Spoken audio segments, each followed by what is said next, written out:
Olá, sou o Dr. Alexandre Amato, cirurgião vascular do Instituto Amato, e hoje vou falar da síndrome metabólica e a má circulação, o que a síndrome metabólica tem a ver com a sua saúde vascular e o que a gente pode fazer para melhorar isso. Então, a síndrome metabólica ela já foi chamada no passado de síndrome X, mas hoje ela é bem definida, os critérios bem definidos, e o fato de ser uma síndrome significa que ela tem vários sintomas e sinais em órgãos diferentes e por isso que acaba entrando nessa classificação de síndrome, e a definição dela hoje em dia requer que ela tenha 3 critérios de 5 para a gente fazer o diagnóstico da síndrome metabólica. Você vai saber exatamente quais são esses critérios e como fazer esse diagnóstico. Então a síndrome metabólica ela é importante porque ela significa um aumento de risco de diabetes e de risco cardiovascular. Eu já falei várias vezes aqui que a diabetes ela está diretamente relacionada à doença vascular por causa da aterosclerose, por causa da lesão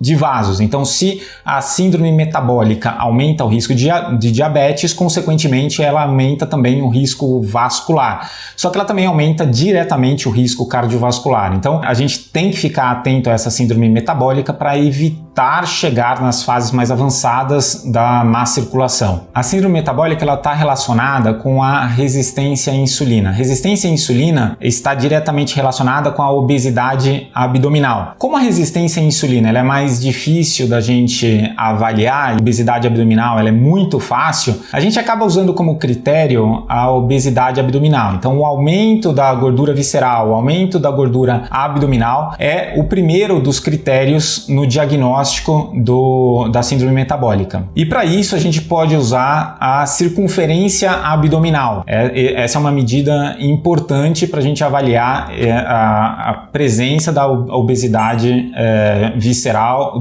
da obesidade que traz o risco cardiovascular. E essa resistência à insulina, ela está relacionada com um dano microvascular. Então, na parede dos vasos, a parede dos vasos sofre com a inflamação, sofre com microdanos causados por essa resistência à insulina. Então, à medida que a gente tem um aumento dessa resistência à insulina, a gente tem um aumento da lesão vascular. Mas isso é muito difícil de avaliar no início da doença. E a gente não pode ficar esperando a doença crescer, evoluir, para a gente perceber lá na frente, puxa vida, se a gente tivesse feito alguma coisa no início, a gente não estava assim hoje, né? Então a gente tem que prever o que vai acontecer. Se a gente sabe que tem essa lesão microvascular, a gente já começa o tratamento da síndrome metabólica bem mais cedo, diminuindo essa inflamação crônica de baixo grau que a síndrome metabólica traz. Eu tenho um vídeo inteiro falando dessa inflamação crônica de baixo grau, que é extremamente maléfica para o nosso corpo e, sendo uma doença inflamatória, ela vai perpetuar essa inflamação. A gente tem que diminuir essa inflamação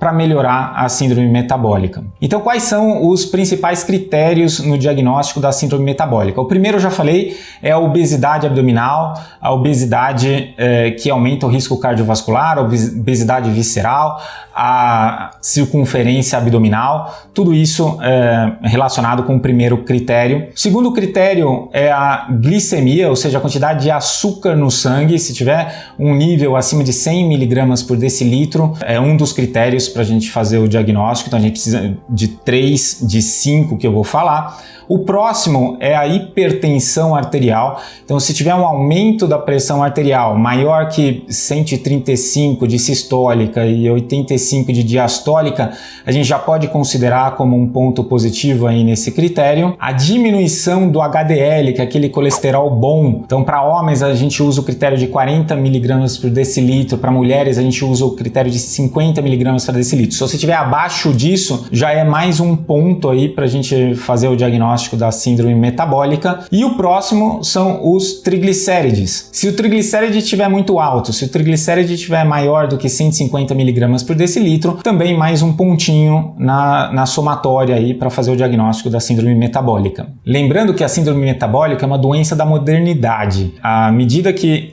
foi mudando a alimentação, foi aumentando o estresse, a vida na cidade, todos esses fatores ambientais influenciam demais na síndrome metabólica.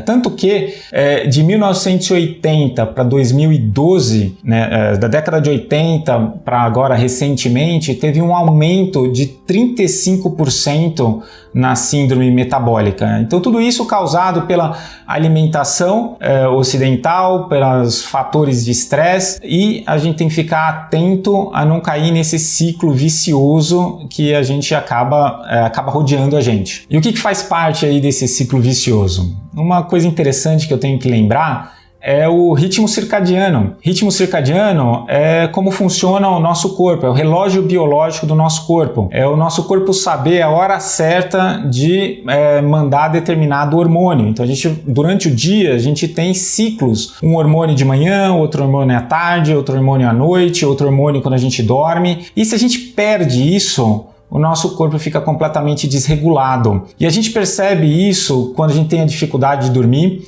Então a dificuldade de dormir pode ser uma consequência dessa alteração do ritmo circadiano ou pode ser a causa da alteração do ritmo circadiano. Então a gente tem que arrumar o sono. É isso que eu estou falando da modernidade. As pessoas agora ficam vendo Netflix até a passar da meia-noite, né? O que os nossos ancestrais faziam? Escureceu e ia dormir. O nosso metabolismo não foi feito para assimilar toda essa luz à noite, toda essa informação à noite, todo esse estresse à noite. Eu tenho um vídeo bem legal para falar para vocês sobre isso, que é o vídeo da higiene do sono. Eu vou colocar aqui caso você queira dar uma olhada. Mas outro fator que influencia bastante é a microbiota intestinal, são as bactérias que vivem no nosso intestino. São bactérias saudáveis ou são bactérias que estão relacionadas a uma má saúde, né? A gente precisa dessas bactérias, a gente vive em simbiose com elas, só que a gente tem que ter um equilíbrio de bactérias boas e bactérias ruins. Se eu tenho um aumento das bactérias ruins, isso vai aumentar a minha inflamação, isso vai aumentar o dano oxidativo, isso vai piorar a nossa saúde em geral e aumentar a probabilidade de uma síndrome metabólica. E sinto muito, não adianta só tomar Yakult. A gente tem que resolver a microbiota intestinal de forma séria, tem que levar isso a sério. Até porque o Yakult é muito rico em açúcar e o açúcar é outro agente inflamatório. A gente tem que diminuir o estresse oxidativo. O estresse oxidativo está relacionado à inflamação crônica de baixo grau. E o estresse oxidativo pode acontecer por várias razões, desde o estresse ambiental, poluição, cigarro, o tabagismo, né? Tudo isso vai aumentar o estresse oxidativo. A gente tem que ir atrás dos fatores que estão influenciando na nossa vida, identificar e evitá-los. O estilo de vida é tão importante na nossa saúde que a doutora Marisa Amato, também aqui do Instituto Amato, publicou esse livro que é o Estilo de Vida e que está saindo a próxima edição em breve. Então fica atento que vai ter uma atualização sobre o estilo de vida e a gente vai publicar aqui no nosso canal. Mas a gente tem também a nossa genética, e a genética vai dizer como que cada um se relaciona com o ambiente, né? Algumas pessoas são mais sensíveis do que outras, então tem gente que com um pequeno gatilho ambiental vai ter uma reação oxidativa muito maior. E por que isso? Eu sou azarado. Não, tá lá escrito na sua genética, é assim que seu corpo se comporta. A gente tem que entender essa bioindividualidade. A gente não nasce com um manual de instruções, com o passar dos anos a gente tem que ir percebendo o nosso corpo. A questão é que quando a gente é muito jovem, os nossos mecanismos de defesa são excelentes, então a gente acaba não percebendo essa inflamação crônica, porque nosso corpo está lá combatendo diariamente e é super eficaz nisso. À medida que o tempo passa, as nossas linhas de defesa vão baixando a guarda e a gente tem que ficar atento a essas mudanças. Então quando alguém fala, mas eu nunca tive problema com o hábito intestinal e agora tô tendo, não deve ser nada porque eu nunca tive nada. Não, calma aí, o tempo passa e o tempo passa para todo mundo, a gente tem que ficar atento a isso. Então tem alguns hábitos de vida que são essenciais a gente buscar, são o estilo de vida saudável, de forma que a gente vai diminuir essa inflamação, diminuir o estresse oxidativo e, consequentemente, tratar ou melhorar uma síndrome metabólica. O primeiro deles que eu vou falar é o tabagismo. Tem que parar de fumar, não adianta fazer de tudo para diminuir a inflamação e continuar fumando, que vai aumentar essa inflamação, esse estresse oxidativo. Então, o fator principal aí é parar de fumar. O outro fator é perder peso. Pode ser alguém muito forte, tem muito músculo, tem um peso mais alto, aí não é obesidade. Mas quando eu tô falando em perder peso, eu tô falando em perder a gordura abdominal, a gordura visceral, que é a que causa mais inflamação. Então, perder peso é importante. E tudo relacionado a perder peso. Então, a dieta, o exercício, o medicamento. Muitas vezes a gente precisa recorrer ao medicamento para conseguir perder peso. E aí a gente atingir um peso bom, né, da diminuição da circunferência abdominal, a gente tira um dos critérios para a síndrome metabólica. A dieta influencia demais, a dieta pode influenciar diretamente a inflamação, então eu falo bastante sobre a dieta anti-inflamatória, vou colocar um vídeo aqui, tenho até um livro publicado sobre o assunto.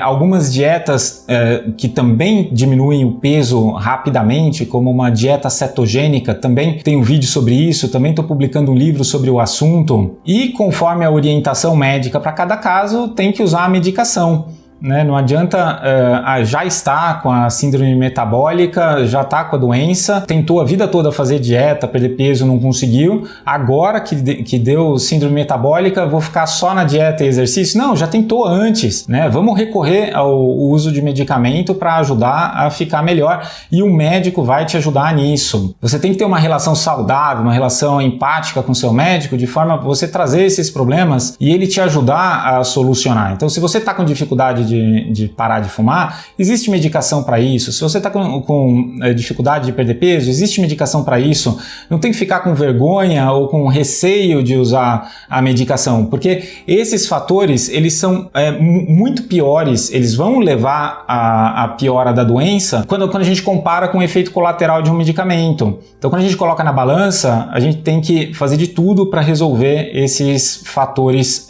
de piora de uma síndrome metabólica. Gostou do meu vídeo? Inscreva-se no nosso canal, compartilhe com seus amigos e até o próximo. Mas fica aí que eu vou colocar o próximo melhor vídeo para você seguir assistindo.